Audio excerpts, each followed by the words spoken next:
Halo Bapak Ibu semuanya, ketemu saya lagi dengan Dr. Roni Tamba di channel Anak Sehat dan Berkualitas.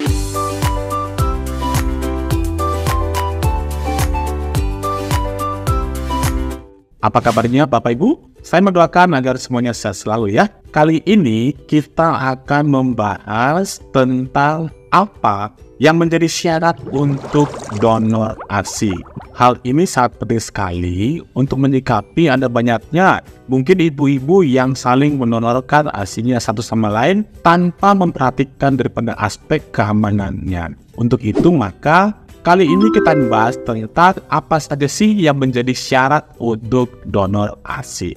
Yuk kita mulai pembahasannya, tetapi sebelumnya saya tetap berterima kasih kepada Bapak Ibu yang sudah rajin menyimak materi-materi kami di channel Anak Sehat dan Berkualitas. Dan bagi Anda yang mungkin saja baru pertama kali menyimak materi kami, jangan lupa klik tombol subscribe-nya, like, dan boleh di-share kepada teman-teman yang lain agar semua orang bisa mendapatkan materi dan manfaat yang sama.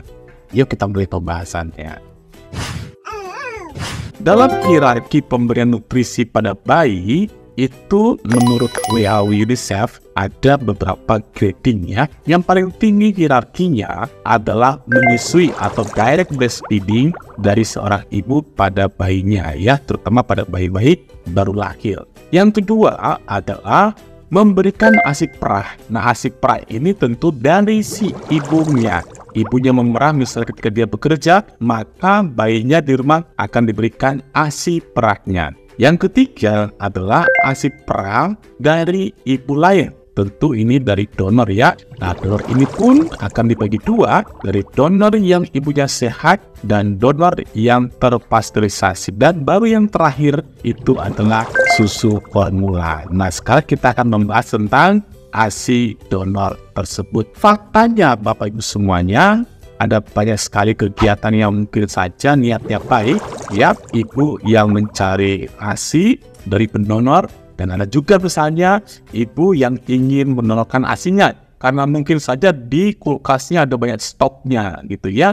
Nah, hal ini biasanya karena banyaknya ibu-ibu yang beranggapan bahwa ibu yang berhasil menyusui itu adalah ibu yang punya banyak stok ASI perahnya, padahal bukan demikian. Jadi karena begitu banyak stok ASI perahnya, jadi eman-eman untuk dibuat, maka berupaya untuk membagi atau memberikan kepada orang-orang yang membutuhkannya. Teman-teman semua, sehingga kita akan khawatir ya. Bagaimana kalau khawatir? Bagaimana aspek daripada keamanannya? Apakah nanti kebersihannya terjaga? Apakah memang kualitasnya itu masih tetap terjaga? Dan lain sebagainya. Yang kedua adalah dari sisi agama. Kita tahu bahwa mayoritas di negara kita adalah agama Muslim yang sangat menjunjung dari sistem tracking. Ini sumbernya siapa, sehingga menghindari yang namanya ibu sepersusuan. Nah, ini juga aspek yang mesti kita perhatikan bersama. Yang ketiga adalah hirau dari aspek prinsip utama ASI dan menyusui. Nah, padahal kita tahu bahwa seorang ibu apabila menyusui bayinya itu bukan hanya sekedar memberi ASI, tapi ada banyak dampak yang bisa kita ambil manfaatnya. Misalnya bonding, hubungan yang baik, emosional yang baik, perkembangan yang baik, perilaku yang baik nanti si anak tersebut ketika dia sudah remaja maupun dewasa. Bapak Ibu semuanya, kita fokus sekarang pada syarat donor ASI. Syarat yang menjadi donor ASI adalah satu, dilakukannya screening. Ya, screening donor. Tentu ada beberapa screeningnya, screening tahap 1 dan tahap 2. Yang kedua adalah penyimpanan suhu yang stabil dan cocok atau ideal, yaitu di bawah 20 derajat Celcius. Kenapa mesti di bawah 20 derajat Celcius? Karena ini akan mengurangi risiko daripada tumbuhnya kuman atau virus, misalnya CMV dan HTLV. Dan yang ketiga, syaratnya adalah dilakukan pasteurisasi. Pasteurisasi ini akan memastikan lagi bahwa kuman-kumannya bisa minim atau kalau boleh sih mati dengan pemanasan ya.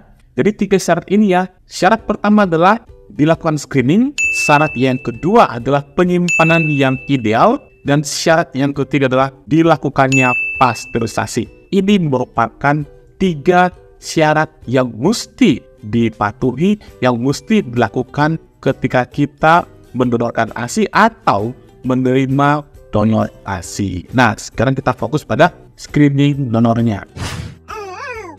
Screening donor ASI ini meliputi yang pertama adalah screening lisan. Nah, screening lisan melalui anamnesa atau pertanyaan.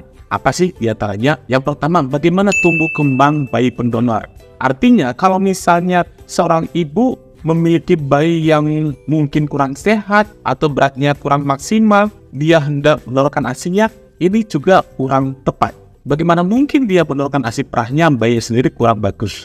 Itu maknanya. Yang kedua, apakah ada riwayat transfusi darah atau transplantasi organ dalam 12 bulan terakhir? Kalau ada, maka dipending ya. Yang ketiga adalah apakah ada riwayat mengkonsumsi minuman keras, obat terlarang, atau merokok. Yang keempat adalah apakah ibu ini mengidap penyakit hepatitis, HIV, HTLV, maupun TBC. Dan yang terakhir adalah apakah si ibu pendonor ini memiliki habit pasangan seksual yang berisiko. Jadi ini screening dari lisan. Setelah lisan, maka harusnya masuk pada screening, yaitu pemeriksaan laboratorium. Nah, ini walaupun mahal, tapi memang lebih aman. Lihat, dites yang namanya HIV-nya, HTLV-nya, hepatitis B-nya, hepatitis C-nya, maupun sifilis. Ketika ibu dinyatakan sehat, maka proses selanjutnya adalah dilakukannya pasteurisasi. Setelah itu baru ke konsumen, baru boleh diberikan ke konsumen. Ya, jadi melewati 3 tahap ya, screening donor, penyimpanan, pasteurisasi, ini mesti dilakukan secara simultan. Demikian Bapak Ibu semuanya, saya sudah paparkan apa syarat untuk donor ASI. Mudah-mudahan kita bijak-bijak dalam melakukan atau memberikan ASI perah kita ke orang, atau kita menerima yang namanya ASI donor dari orang lain. Mudah-mudahan materi ini bermanfaat bagi semuanya. Salam sehat, dadah.